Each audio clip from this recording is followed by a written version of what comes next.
Hi all, and welcome to Promethean Bryce, and welcome to another commentary video on the modeling that I do on Blender. And as you can see from the reference here, we're doing Hulk this time from Marvel. You would think this was pretty easy, but in the end, it's actually probably one of the most difficult ones I did. Um, I'll show you on the way through. So yeah, basically just get straight into it, as always. So what well, I'm going to be doing a commentary again. It's not edited, so if this seems a bit off, I apologize. But yeah, straight into it. So we'll do the base body like always. After I put the reference in, with this reference, it's not quite exact. If you have a look, the head's kind of pointed down, and the legs are too far together. So I've had to get that general shape together, and then sort of make my own version around it. Which is, again, I always have a reference image to the side, um, just so I can get as accurate to what I want. But yeah, so I would just recommend always having your reference for the software and then your reference on the outside.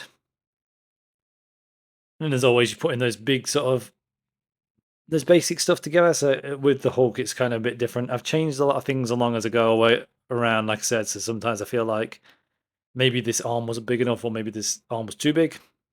Um, Doing it in sections, and as you can see, every time I move a section up here, it changes it downwards. So I'm having to rechange it. So it got to the point where I have to really make a decision. Like I always say, either pick the front or the side.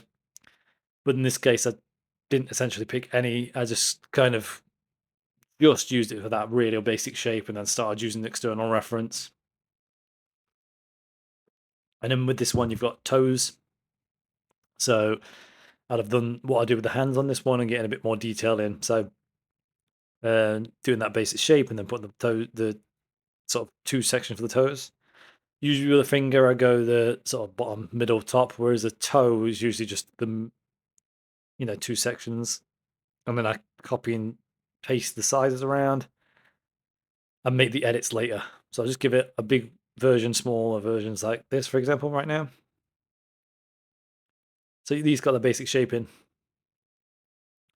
Those are quite hard to do because when you join them later, they tend to be a bit more difficult and require a bit more polygons to work. And for example, with this hand, doing it curved, you can't really see it, so you have to kind of make your own mind up and then do the fingers flat. And then later on, for example, like I said, I do two versions. I do the animation version in a T pose, and then I do the sort of posed version. So I needed to have these flat anyway, couldn't be curved. So you just kind of you get in the basic sizing from it as best you can, and then doing what you can do either on your external reference or what you believe to be correct. You're not always going to have the exact reference. I mention this every time. If it is something you kind of have to do and you can't use it, you really do have to get used to. Just say do animals or something in a basic shapes without using the reference in the back or the side, and you'll get used to it. That's how I sort of got used to it as well, anyway.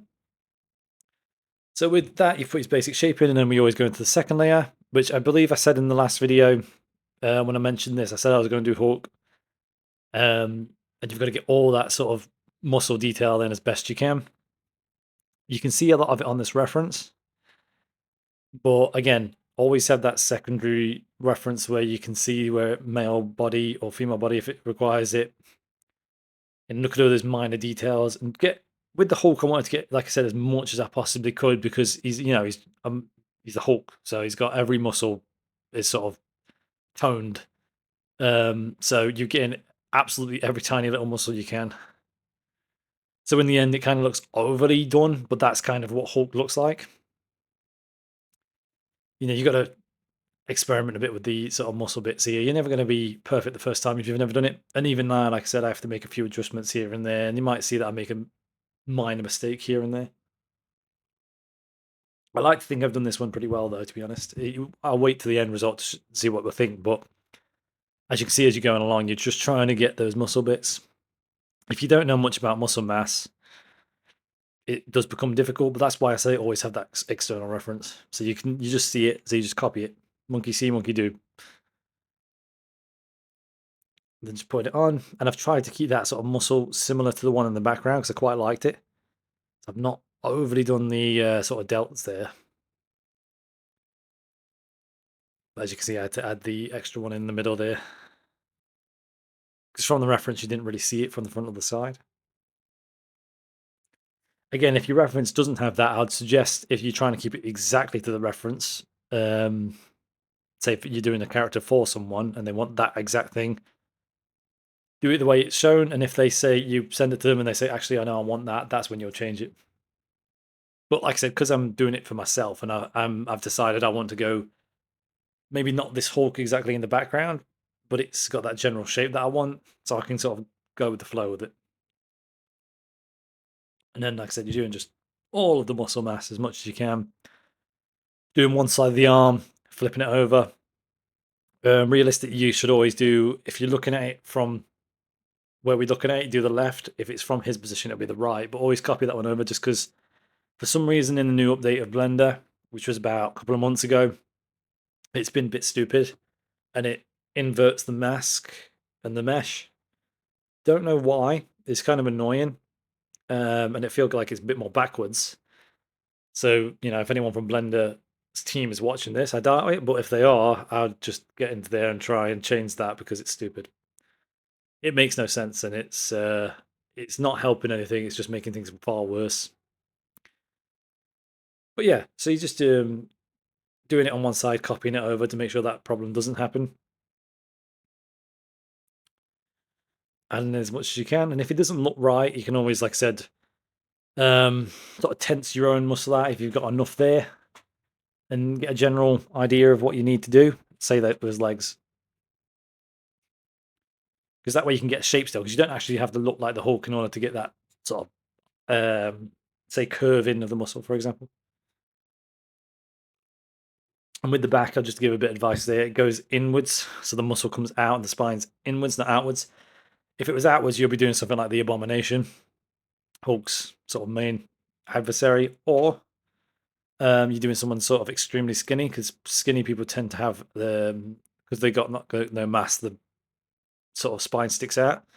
But if you actually do have a normal sort of muscle, it usually curves around, so it looks almost like the spine goes in. There's still a little bit of lump over the spine itself, with each sort of vertebrae. But if it's a big muscly character, it's going to look like it goes straight in, so always curve it in.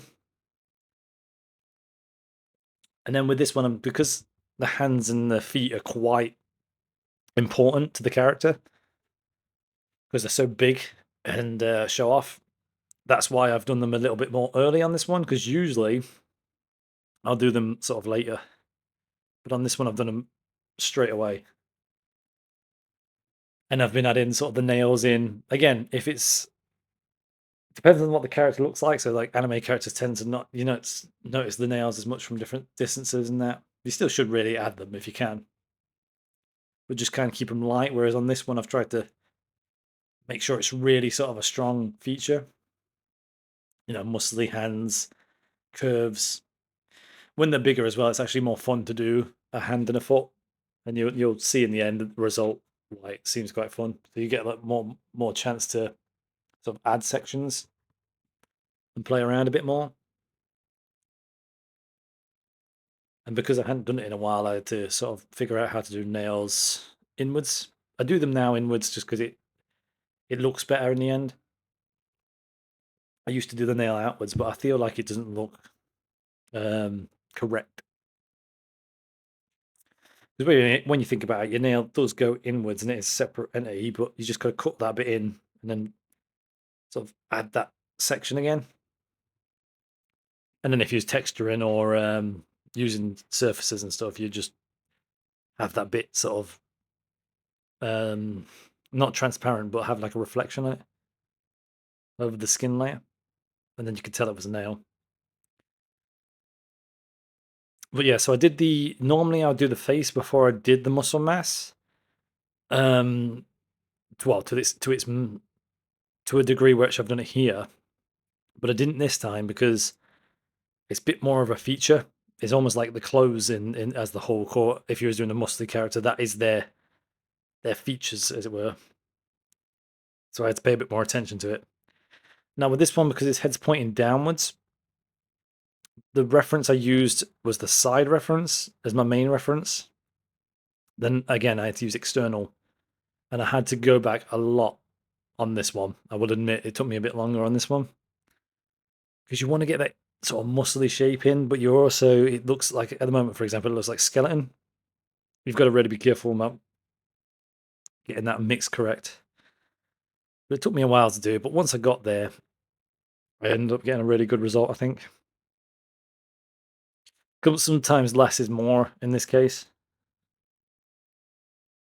So, like, for example, if I was to do this one again, just I'd have done the math in that first as a normal face and then sort of made the chin bigger and added the cheekbones and stuff like that later, which is the way you should really do it anyway. I just sort of got carried away when you're sort of there looking at it. You want to get the best result, and you may sort of overthink it. Well, I've tried to get mine looking a bit more like a classic Hulk rather than, I'd say the one in the background looks a bit like Edward Norton's Hulk from I think the film's 2008. Forgive me if I've got that wrong, but I think it's 2008.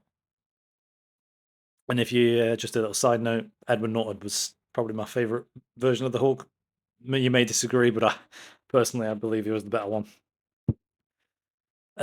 His character, his design as well as a 3D artist, I think his character's design was a proper Hulk-like as well. About the right size, the right sort of muscle mass, the right sort of look between Bruce and the Hulk as it should have been. I thought Mark Ruffalo's was a bit too Mark Ruffalo look-alike and too small in general. But that's why, like I said, from this ref one I've done, I've used that sort of Edward Norton as the base idea, and using that cross with a classic sort of, what we're saying, 80s, sort of, well, not 70s, 70s, around that sort of time Hulk look in the comics, not in the TV shows, obviously.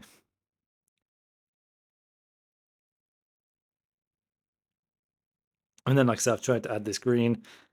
It looks like a sharper green here, but in the end, I think I used the comic version, which you can get like a comic look on it, which is in matte, I think. And then I sometimes do it on flat as well for doing a comic or an anime character.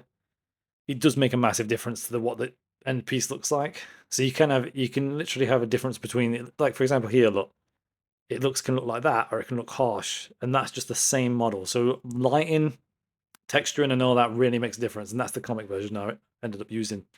As for modeling it, I used the sort of flat version. Flat does sound like it would be bad, but as long as you put the sections on for shadows and cavities and that, it actually helps a lot. And then you can also take them away and grab colors if you've missed something, or you need to add something. So that's why a lot of the time, even if it's like a sort of realistic character, I did it with the Rambo, I'll put it on flat just to do some of the modeling. But just mess around with it. Sometimes you can find that it may look better in other ways. I mean, if you want to do it properly, you have to do the rendering version, and you have to go through all the sort of annoying bits and bobs to put textures in and move those textures to, say, specular values, stuff like that. But again, it's worth it. You can make a model that doesn't look, say, very good into a model that looks quite incredible. You'll see it a lot of time on YouTube or sort of TikTok and Instagram, stuff like that, where someone will build like a plate of pancakes with sauce, and it's really basically modeled that you could do it in your sleep. But once you add those sort of layers of shading and all that, it can look realistic or cartoony, whatever. So it is a big part of it in the end. So like I said, it's just more of a case of me saying this because let's say you think your model is not going very well. You might just be a case of changing some of the values in the lighting. So with the hair here, I've tried to get it quite sort of spaced without pulling it out.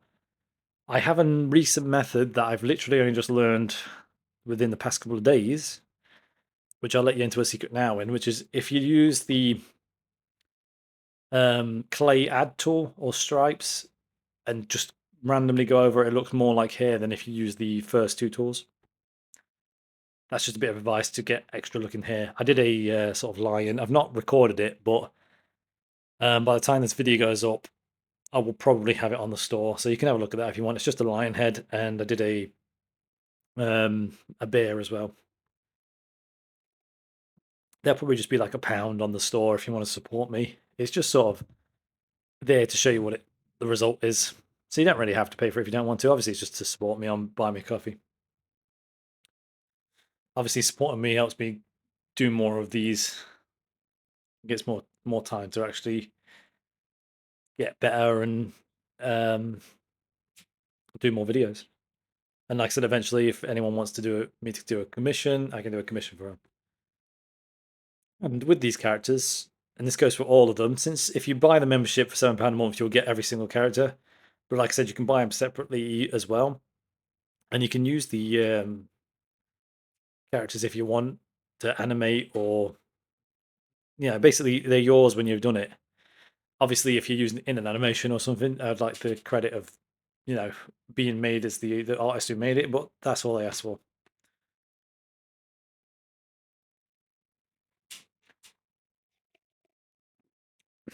But yeah, it's just getting all those body parts right, moving the head in. Again, I'll change a lot of these. Look, for example, I've looked over, I thought that face isn't wide enough. So I've changed the face to be a bit more wider. On the pose version of this, obviously I'll show you later.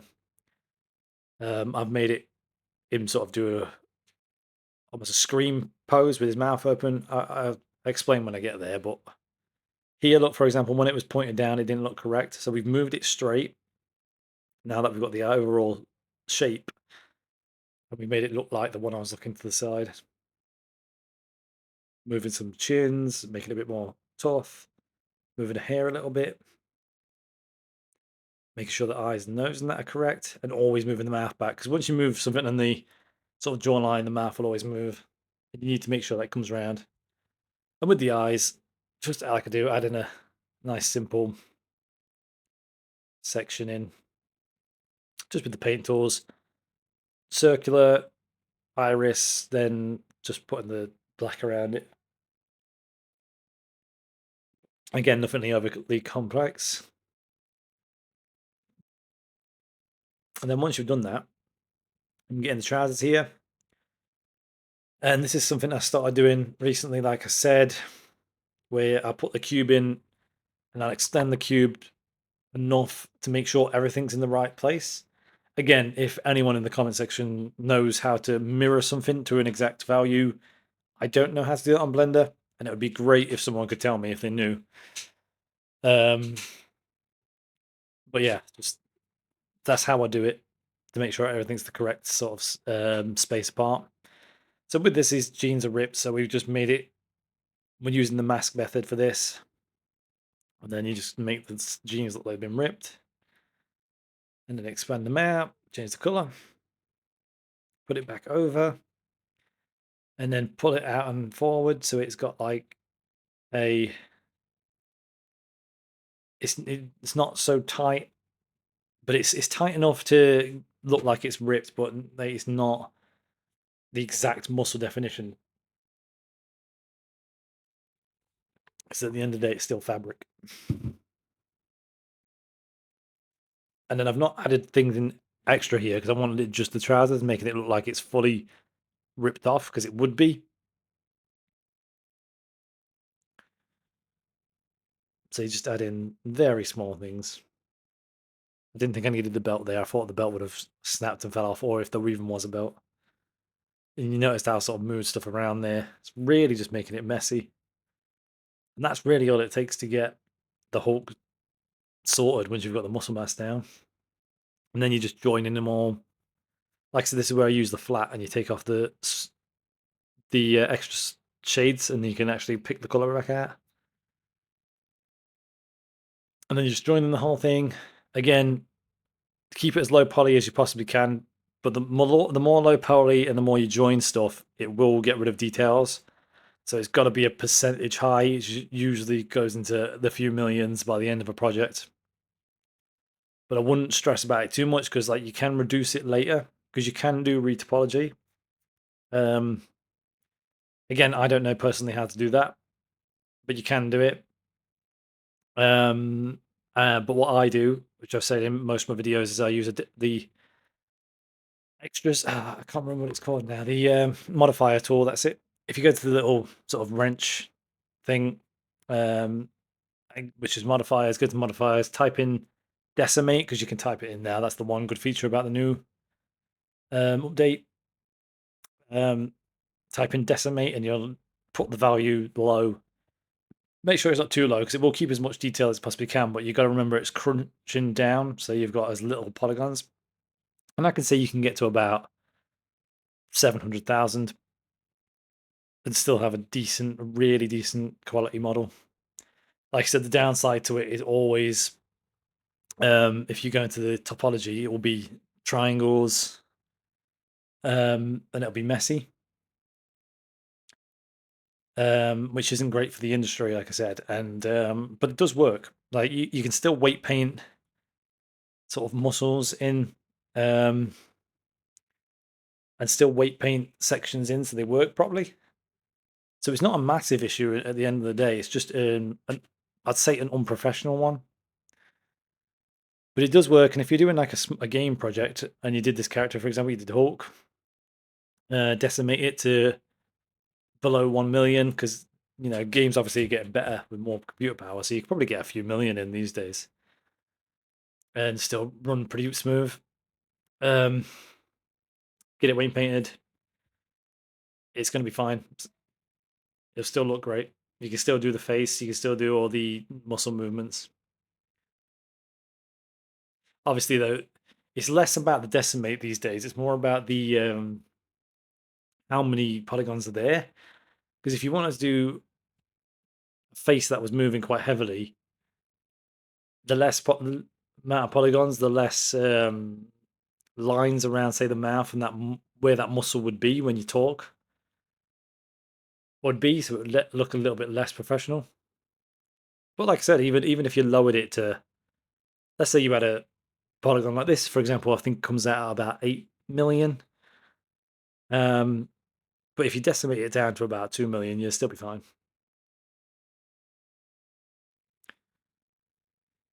I mean, if you've got Hollywood level computers and fast computers, the latest sort of RTXs and stuff, you could use the polygons and that as is. Obviously, it takes up a lot more. The more characters you have in a scene and the more things you have, it's going to be slow your computer down, but it is possible to do. It's just heavy, very heavy on the rendering. Which again, I was speaking in the last video about AI, and that would be another great feature of AI where it doesn't take your job, but is also a benefit where you could have it auto like retopologize, so you could just do retopology enough for animation, keep the detail, because an AI could figure that out and do it fast, or it would take you ages. Now, if you look at this, I've done a join incorrectly, and I think I fixed it in the end by redoing it. If it looks like I've left it, I've not. I've just redone it a different way. The best thing to do, if you do that and you can't go backwards like I almost did there, but what I ended up doing was bring back an old version and redoing it again. But if you have that problem, don't worry, panic too much. If you notice it sooner, obviously undo it and do it again. But if you don't, get a sphere, model it between the toes, and then Boolean the difference. So go to modifiers, Boolean difference, and then it will cut it out and then just smooth it and repaint it. And the reason I know this is because I recently did one and I did the same thing where I lowered the count on the remesh and didn't notice till later. And I'd already been too far over to redo it. So I had to do the toes and do that. And it works perfectly fine. And weirdly enough, in the most recent one that I did where I did that, I actually made a better looking toe. Anyway, so I've done that sort of T-pose animation version, and then this is where I'm doing the pose. So I've done sort of a Hulk smash sort of pose, and because the hands are both this, I've done them at the same time, and then just made small tweaks here and there to move the arms around. I tend to start with the top half. Sometimes I do the bottom half, but it doesn't really matter which way around you do it. Just as long as you can make sure you get that sort of bend in the chest, the pelvis and the legs, because obviously nothing's really static. I tend to do one leg and delete the other one, and yeah, and then mirror it. And then you just flatten it out so it works properly.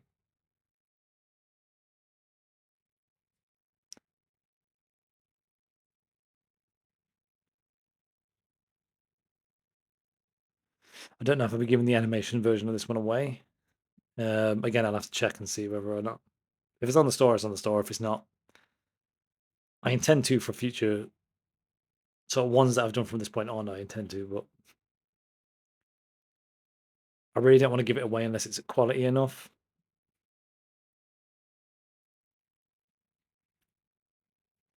But this is what I was saying, where you redo the face, always leave the face flat, and then model it, then move it around. Because if you move it around, you won't get an accurate final result. I did make them in the next video that I'll be posting after this, which I've got to do my commentating for. I did make that mistake myself. I ended up sort of making it still look really good, but it took it a lot longer than it should have. Like for the example, this one's going quite nice, smooth and well. You put the level of detail that you want in. So I've got a bit of teeth there. I've not made them flat. I've put a bit of detail in there. Open the mouth up a little bit. I will add a tongue later. You just put enough in so you can get like a basic comic style teeth.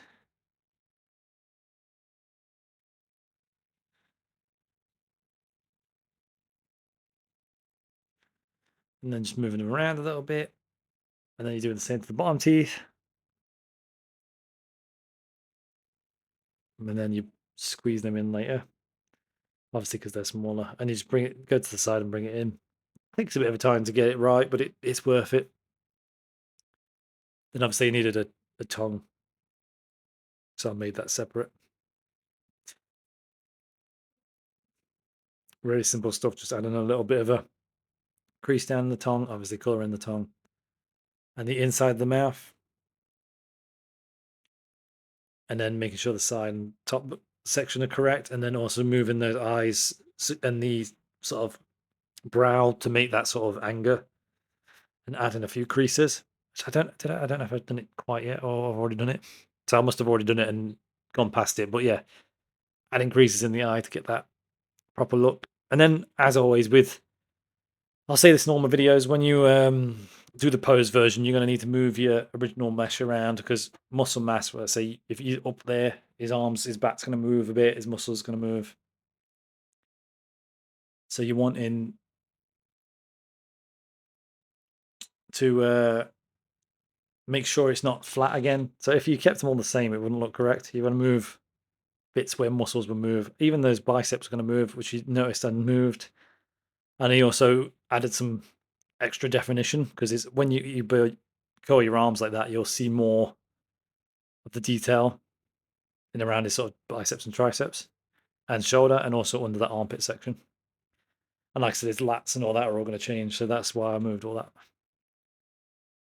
And then you move the sort of middle section of the chest and abs and that as well, because that moves with slight turns.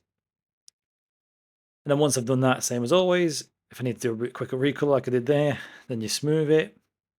Whenever you smooth it, you're going to lose a tiny bit of detail, and then you just want to add it back in. So you smooth it off, add the detail back in. Again, it's a little bit tedious, but it's worth it in the end because it makes it look correct. Then just adding those extra little bits in, putting the trousers back on,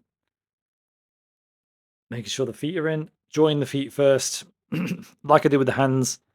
Always do the fingers and hand first, palm, and then do the toes and the foot.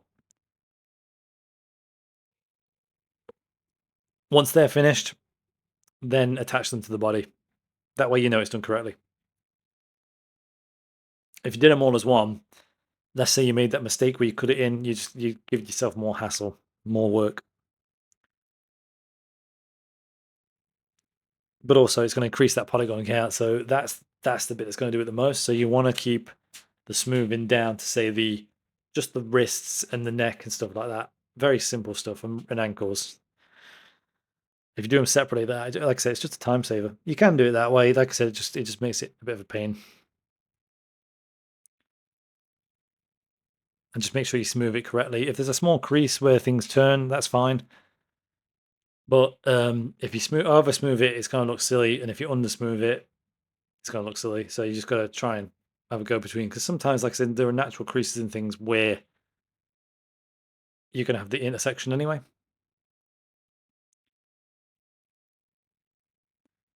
That's just, once I've done it, I've always put a base in. Sometimes I don't show the been putting the base in, but sometimes I do. And it's always just a quick base to put them on, ready for the 3D print versions.